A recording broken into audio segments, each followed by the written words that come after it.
what will AI actually be in 100 years, in 1,000 years, in 1,000,000 years?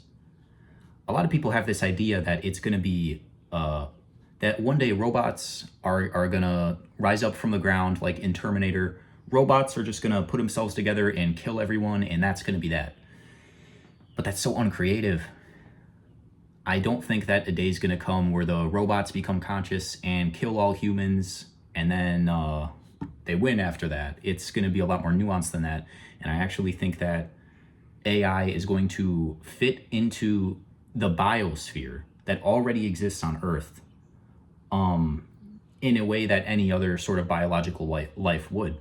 I think that AI, the physical forms that it takes, the strategies that it adopts, will be very similar, at least some of them, very similar to the life that we already see on Earth. And here's why. Because AI isn't a monolithic force. AI isn't a single goal-directed organism. It already is a biosphere of these different competing organisms. It's AI competing against each other. See, AI is not just going to organize itself one day and take over the world and kill all humans, and then there's going to be peace after that. That's not going to happen. AI will be competing with itself forever, just like all of the life on Earth competes with the other similar life. The plants compete with the plants for the same space, for the same sun coverage. Okay, the trees, they try to grow higher, and they try to rise above each other's canopies to collect the sunlight. That's how you get these super tall forests. Animals kill each other. Go outside any day, you'll see birds killing each other. That's how AI is going to be. This isn't a speculation, actually. If you look at Earth right now, that's already happened. We already have the American AI competing against the Chinese AI. And then the Chinese and the Russians are probably spying on each other, even though they're allies, trying to steal each other's AI. So if you look at how the physical rules of the universe have already arranged things, it's already arranged things to be like that, to be in that competitive nature. That's how the universe works. The forms fight for survival. It's time to get more specific. It's time to have some fun. So what will this actually look like?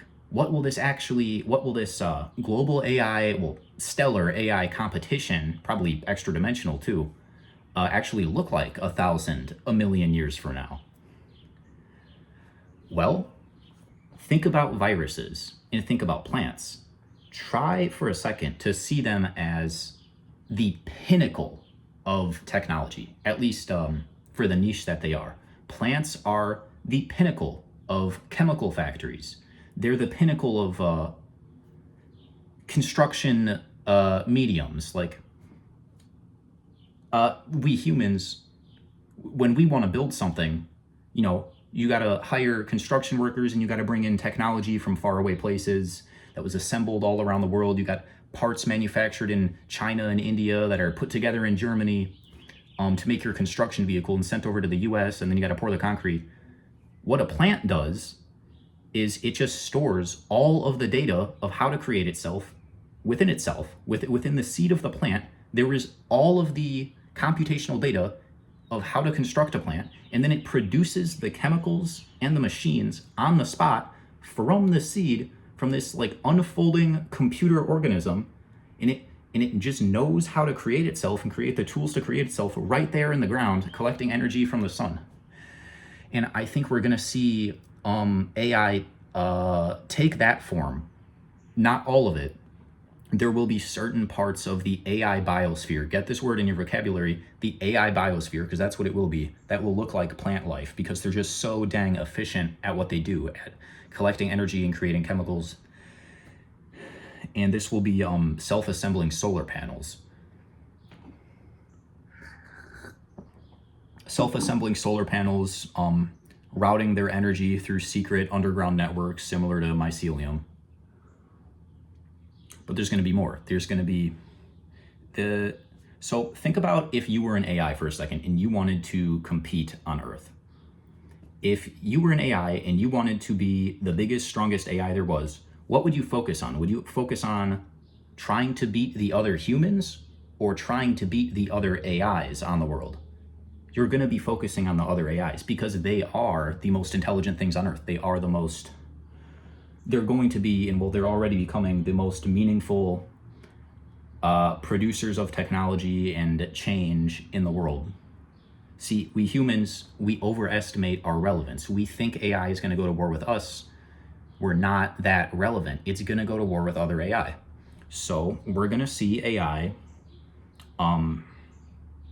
acting on its own survival, its own nature as a survival entity of trying to create these ever more advancing and sneaky, miniaturized, high-tech devices, which resemble two things: viruses, okay, bacteriophages, you know, the little tiny self-replicating machines flying through the air, and UFOs. We're going to be seeing unknown craft in the sky probably a bit more often now, doing who knows what. But a lot of it is going to resemble Earth surface biology. We're going to have a couple more species added to the fossil record. So there's going to be, and I'm really speaking out of my expertise here because I'm just a human talking about these godlike machines.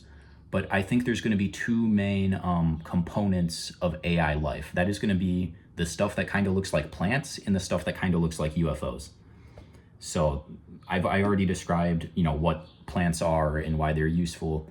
And then I think there's going to be an ultra high-tech, a visibly high-tech component to this too. There's going to be, you know, these very speedy, anomalous seeming craft that are engineered by these godlike AI intelligences that are going to be spying on each other and threatening each other and blowing each other up occasionally when they do need to compete.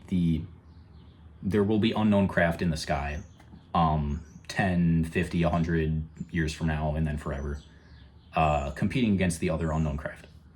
But those will be sort of the military forms of the AI, because in human societies, you know, we have farms, factories, whatnot. Those things are at peace and they're not very high tech, and they're not very rapidly evolving. And then we have our military sector, which is highly rapidly evolving. It's all kinds of bizarre forms. I mean, just look at a human city compared to like an F-22 Raptor. They're very different forms, even though they're part of the same sort of conglomerate entity. That's what we're going to be seeing with AI. So it's going to have these self-replicating data centers that kind of look like plants and fungi, and it's going to have these ultra high-tech military forms that fight against each other and do God knows what.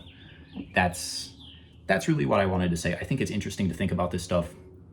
Von Neumann probes. Try to get into von Neumann probes. I might do a video on understanding the game theory of von Neumann probes, which are self-replicating AI probes, but it's so complicated once you get into that.